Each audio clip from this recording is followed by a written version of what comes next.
Hey, what's going on, guys? Anthropix here. So today I have a new video for you, and I'm looking at a possibility of how the Democrats can gain the majority in the Senate. Now, I'll start off by saying this isn't going to be too easy for the Democrats to do. A lot of things are going to have to go right for them, but this is possible. This is an actual possibility, and this could happen. So now let's get into the video. So I think the Democrats are going to start off. The Democrats are going to win Oregon. And the Republicans are going to win Idaho, Wyoming.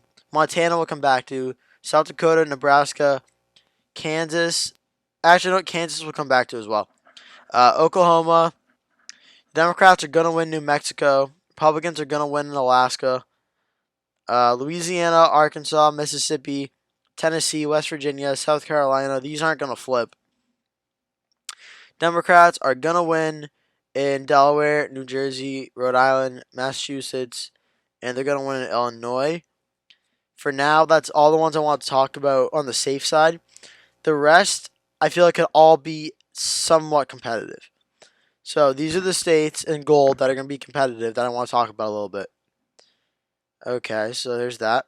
So where do we start off this? Well, number one, in my opinion, even if Chris Kobach's the nominee, Kansas is still going to go for the Republicans, I think. President Trump's going to be on the ballot. He's going to have to run with Trump. A lot of people are going to vote for Trump in Kansas. They'll probably vote for Kobach too. So I think Kobach would still win there, even if it is him. Number one. Number two, Texas. Beto O'Rourke, if he decides to run, this race could definitely get more competitive. But he says he's not right now, and John Cornyn's still very popular. He'd probably win anyway. So I think Texas still goes to the Republican column.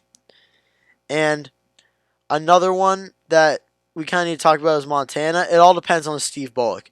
If Steve Bullock says, I'll run for Senate, this race becomes a toss-up instantly. But for now, it goes in Steve Daines' column because Steve Bullock hasn't said he's going to run yet. Now, Republicans are going to have at least 46, and we pretty much know that. That being said, Democrats are probably going to win Virginia. Mark Warner is a more moderate senator, and Virginia is trending to the left, which doesn't really bode. It may bode some trouble in the primary for Mark Warner, but in the general election, Scott Taylor, who's a leading Republican candidate, after Virginia went blue, doesn't really seem like that's going to go red. So Virginia isn't much of a concern for the Democrats. Minnesota, Jason Lewis, the Republican, he has Trump support. He could put up a fight, but right now we're not seeing any data proving that. So right now, Minnesota, I'd put in the safe column as well. And now you're down to these states. These states are ones that I think could actually really decide the election. So, number one, Kentucky. I'm going to put Kentucky with Mitch McConnell right now. This could make some of you mad who want to see Mitch McConnell go. But look at this from an unbiased perspective here. Mitch McConnell is the Republican Senate leader, and he's already nominated 2 Supreme Court judges and could do a third if President Trump wins re-election in 2020. Republicans are not going to vote him out in Kentucky in the same year when President Trump's running in the ballot with him. Trump will probably carry Mitch McConnell over it, and I think that's definitely going to help him out. So Mitch McConnell will win in Kentucky. Now, that being said, many Democrats will agree with this. Alabama is going to flip to Republicans probably. So Republicans are going to have at least 48. Doug Jones, he's trying to run as a Democrat in Alabama. He's already deeply underwater. Adding the fact that Jeff Sessions now said he's going to run, people think it's going to be a close primary and stuff. I think Jeff Sessions wins that pretty easily. I think it's Alabama. He's going to win the election easily. Trump's going to have to live with it, and if you don't like Trump, I mean, that could be good to see his old rival come back at him, or his old friend turned rival come back at him. But Jeff Sessions, I think, is going to win in Alabama. So that's 48. And I'll tell you, actually, you know what? No, we're going to go into some of the Democrat ones. So, yeah, so right now, Republicans are going to have at least 48. I think Michigan for now. I think John James can very well win this race, but he's going to have to overperform President Trump in Michigan. And pretty much every presidential prediction I've done so far, I see Michigan flipping back to the Democrats because I don't see any Democrat candidate that has a realistic chance of winning doing worse with African Americans than Hillary Clinton did. So I think Michigan is going to stay with Gary Peters for now, but look for this race to get closer. If it does, if you start seeing polls with John James within 1 or 2 points or maybe winning, this race could easily go to the Republicans. So the Democrats are at 45. And how did the Democrats? This video is how did the Democrats get a majority? Well, it all starts in Colorado. John Hickenlooper, former governor, former presidential candidate, running against Cory Gardner, Republican incumbent.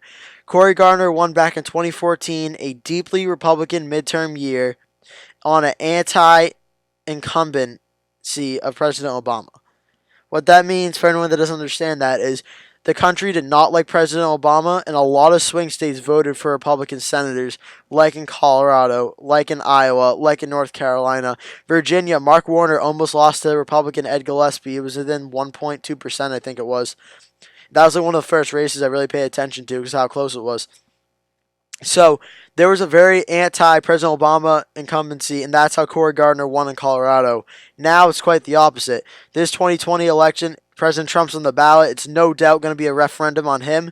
It's pretty much a lock. Unless he legalizes marijuana, President Trump's not going to win in Colorado. So for Cory Gardner to win, he has to, A, win this state, which is going to be hard to do, and B, he has to overperform President Trump, who's not going to win the state. And right now, I'm not saying it's impossible, but it's if you had to point a gun to my head and said, "Do you think Cory Gardner's going to win or John Hickenlooper's going to win?" I think you'd be crazy not to say John Hickenlooper. Cory Gardner is one of the best campaigners the Republicans have in Congress, but John Hickenlooper is looking in a very good spot for re-election right now. So it starts with Colorado. That gets him to 46. Then goes up to Maine, Susan Collins in Maine. By the way, I'm using light blue for flip and light red for flips for the Republicans. So light blue, Susan Collins in Maine. I think Susan Collins is in relatively good position for re-election right now. There hasn't been really much data coming out of Maine, but this impeachment inquiry can really make or break what happens to her. If the election is held today, I think Susan Collins wins re-election. But if she has to pick a side, whether to support President Trump or support impeaching President Trump, if they actually have to hold a vote and she has to choose, it's a lose-lose scenario for her, and she could easily lose that race. She's still relatively popular in the state of Maine. They're making it sound like she's has 0% approval rating. She's still pretty popular, and she's in good standing for a re-election. She has a better approval rating in Maine than President Trump does. So Susan Collins can win, but if she's forced to pick a side in this impeachment thing, this could really be bad for her. So Colorado needs to go to the Dems, and Maine needs to go to the Dems. That gets 47-48. Next in Maine, the state of New Hampshire. So Jeanne Shaheen is in good standing for re-election right now. I think if Corey Lewandowski does run, maybe an unpopular opinion to some of you, I think that really shakes up the race. Because he's not running as a typical Republican. He's running as a Trump Republican who will go after her on absolutely everything and basically just break balls the whole election the way Trump did to Hillary Clinton and all the other Democrats and Republicans. So Corey Lewandowski, I think, would make New Hampshire's Senate race very, very close. And I could see Corey Lewandowski winning it, honestly. I could see Trump and Lewandowski both winning in New Hampshire. But again, at this very moment, Corey Lewandowski isn't running. And there isn't really too many New Hampshire general election polls. Not to mention, the polls at this stage of the game are worthless. Like, if you think a poll in November of 2019 is going to dictate what happens in November of 2020, you're just lying to yourself because it's not. So, for now, Jeanne Shaheen's I'd say in pretty good shape to win re-election. But look for Corey Lewandowski to run, see how that could shake up. That could change instantly. So that gets it at 48-48. And now, this one, I think Republicans are going to win Georgia's 2 Senate seats. I think they're probably going to win it. Stacey Abrams, if she were to run, this race flips instantly.